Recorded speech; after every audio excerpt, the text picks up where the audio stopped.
Assalamualaikum warahmatullahi wabarakatuh. Apa kabar anak soleh dan soleha, anak-anak hebat? Ketemu lagi dengan Ibu dalam pembelajaran IPA pagi ini. Oke, anak-anakku sekalian, kita sudah siap untuk pembelajaran hari ini, yaitu tentang struktur dan fungsi tumbuhan.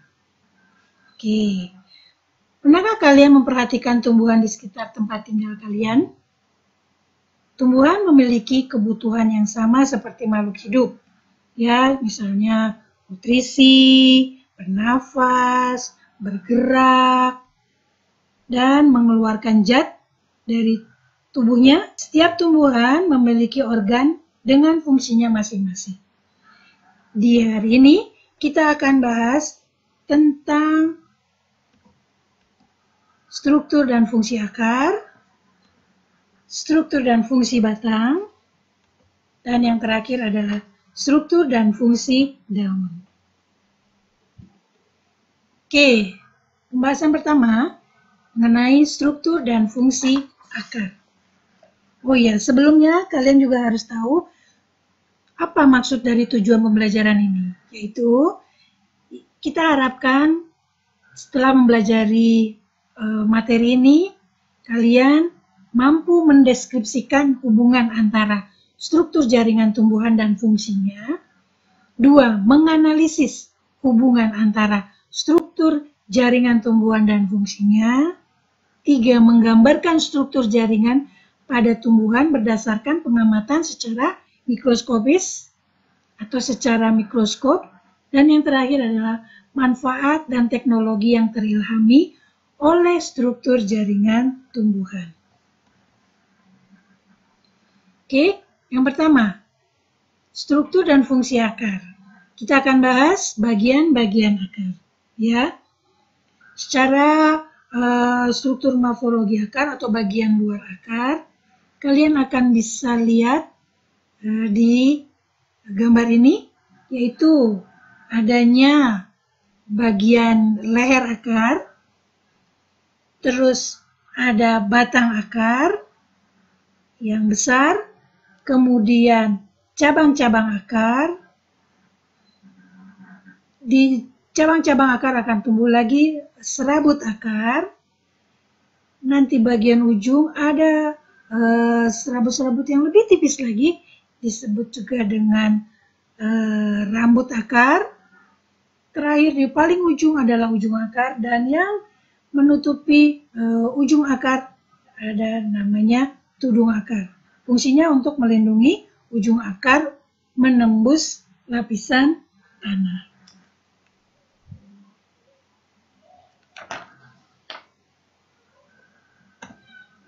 Oke, struktur anatomi akar atau bagian dalam. Struktur anatomi akar itu terbagi menjadi 3 jaringan. Yang pertama adalah epidermis. Ya, ini tuh yang bagian luar sekali adalah epidermis. Kemudian ada korteks, yaitu bagian tengah.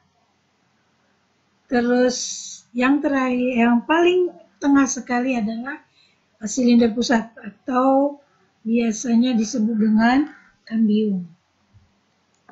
Apa sih itu epidermis? Epidermis adalah akar berbentuk pipih dan berdinding tipis. Ya, hal ini memungkinkan air dan mineral dapat masuk dengan mudah ke dalam sel-sel epidermis. Terus lapisannya sangat tipis, berfungsi sebagai penyerap air. Lalu korteks.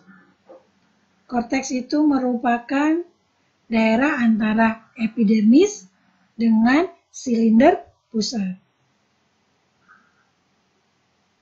Pada tumbuhan monokotil biasanya terdapat sklerenkim. Ya, korteks terutama terdiri dari parenkim yang tersusun melingkar. Oke, yang terakhir adalah silinder pusat atau kambium. Perbedaan antara akar dikotil dan monokotil. Ya, sistem perakarannya kalau monokotil itu serabut, ya. Sementara dikotil disebut dengan akar tunggang. Terus monokotil, batas antara ujung akar dengan kaliptra jelas. Sementara kalau yang dikotil, batas ujung akar dengan kalitranya tidak jelas. Lalu letak berkas pengangkut antara silem dan floem pada akar monokotil itu berselang-seling, ya. Sementara dikotil, letak berkas pengangkut silemnya ada di dalam dan floemnya ada di luar. Di monokotil, empulurnya sangat banyak ya, berkembang sangat banyak. Terus ada di pusat akar. Sementara kalau yang dikotil, empulurnya kecil, hampir tidak mempunyai sama sekali. Kemudian periskal. Perisikal yaitu hanya membentuk cabang akar. Kalau di monokotil. Sementara pada dikotil, periskop membentuk cabang akar dan membentuk meristem sekunder seperti kambium dan kambium gabus. Di monokotil, kambiumnya ada. Sementara yang di dikotil, di monokotil kambiumnya tidak ada, sementara yang dikotil kambiumnya ada. Oke, sekarang kita beralih ke fungsi akar. Untuk apa fungsi akar? Yaitu 1. Tempat masuknya air dan mineral. 2. Melekat dan menopang tubuh tumbuhan. 3. Pada beberapa tumbuhan, akar menjadi tempat menyimpan makanan. Dan yang terakhir, membantu pernafasan, yaitu oksigen dapat masuk melalui akar secara difusi. Beberapa tumbuhan memiliki akar nafas, contohnya adalah tumbuhan bakau. Selanjutnya adalah struktur dan fungsi batang. Pada bagian luar batang, kita akan lihat pembagiannya dibagi dalam 3 tipe. Tipe rumput, tipe berbatang lunak atau batang berair, dan tipe berkayu.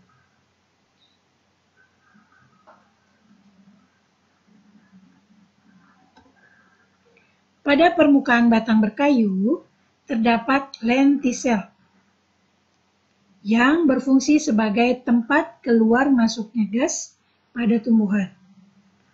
Pada tumbuhan herba atau yang umumnya berbatang lunak, warnanya hijau karena mengandung klorofil. Jaringan kayunya tidak ada, serta ukuran batangnya kecil dan pendek. Dan terdapat stomata.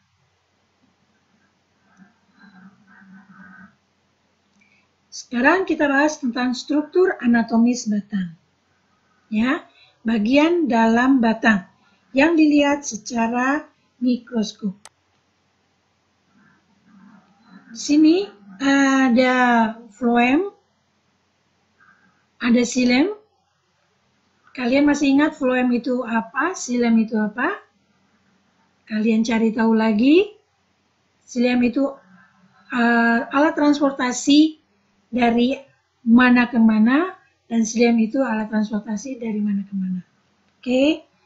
Lalu ada kambium intervasikuler, ada kambium vasikuler, ada korteks, dan terakhir adalah epidermis.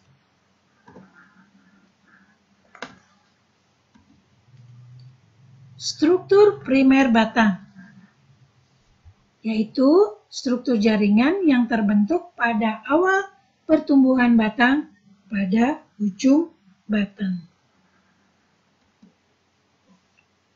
Nah, ini dia dalamnya. Ya, kita akan bisa lihat di sini paling luar adalah epidermis, terus ada ikatan pembuluh, di tengahnya adalah empulur korteks atau jaringan dasar, atau bisa juga disebut dengan parenkim, lalu ada floem dan ada xilem. Perbedaan pada batang monokotil dan dikotil. Pada batang monokotil, batangnya tidak bercabang-cabang, ya. Contohnya apa? Tanaman apa yang tidak bercabang-cabang? Tanaman tomat, ya, yang monokotil. Yang dikotil, batangnya bercabang. Contohnya pohon mangga. Terus pembuluh angkutnya tersebar. Sementara yang dikotil, pembuluh angkut teratur dalam susunan lingkaran. Di monokotil tidak mempunyai kambium vaskuler, sehingga batangnya tidak bisa membesar. Sementara yang dikotil mempunyai kambium vaskuler, sehingga batangnya dapat tumbuh membesar. Pada monokotil mempunyai meristem interkalar, sementara yang dikotil tidak mempunyai meristem interkalar. Di monokotil, batang tidak memiliki jari-jari empulur, sementara batang dikotil memiliki jari-jari empulur berupa deretan parenkim di antara berkas-berkas pengangkut. Pada batang monokotil, tidak dapat dibedakan antara korteks dan empulur. Sementara pada batang dikotil, dapat dibedakan antara daerah korteks dan daerah empulur. Sekarang kita akan bahas mengenai struktur dan fungsi daun. Struktur morfologi daun, bagian luar daun dulu. Ya, bagian luar daun itu ada helai daun atau bahasa biologinya namanya lamina.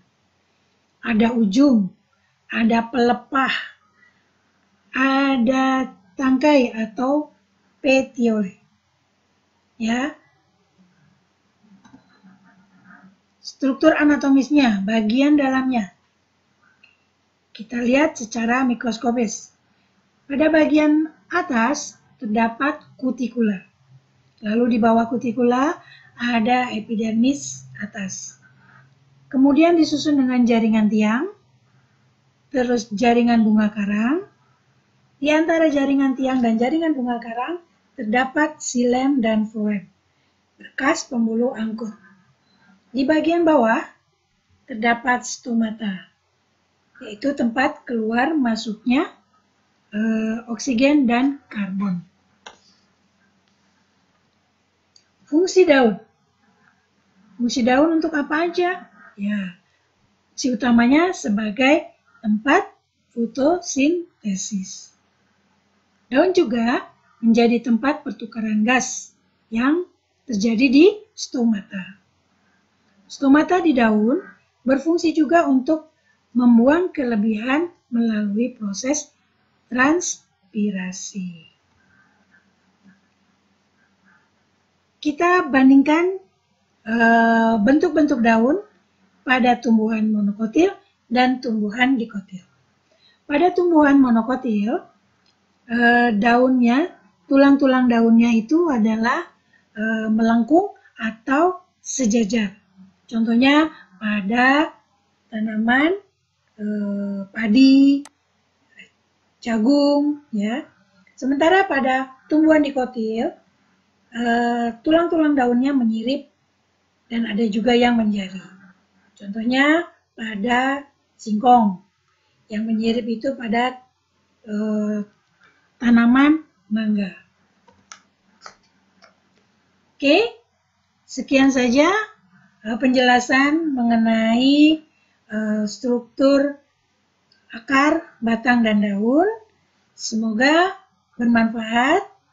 Ibu harap kalian tetap membaca buku kembali. Lebih banyak literasi lagi yang harus kalian pelajari. Terima kasih. Wassalamualaikum warahmatullahi wabarakatuh.